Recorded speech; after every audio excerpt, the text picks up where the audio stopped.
Assalamualaikum warahmatullahi wabarakatuh. Halo semuanya, selamat datang di channel Operator Bordir, channel yang membahas tentang bordir komputer dan sejenisnya.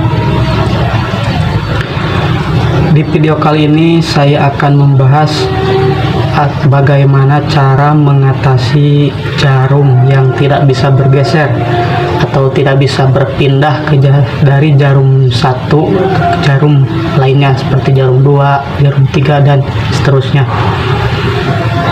Dan di layarnya itu ada tertulis stop position R. Bagaimana cara mengatasinya?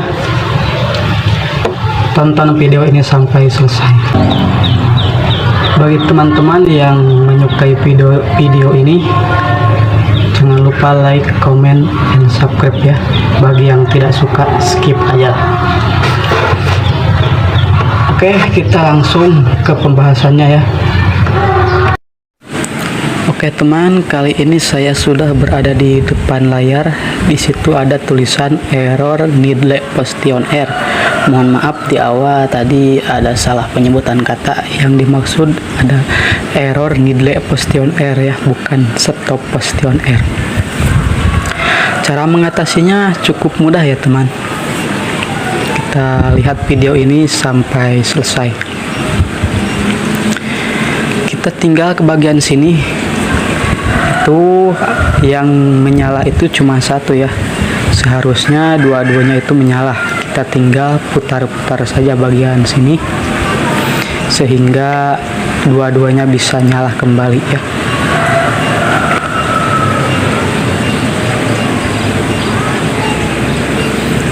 Ya sudah nyala, mesin pun siap berjalan ya.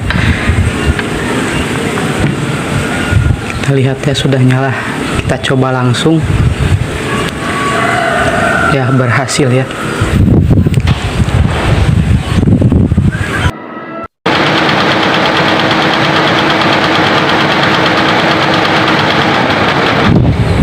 Sekian tutorial dari saya. Nantikan tutorial lainnya hanya di channel Operator Bordir.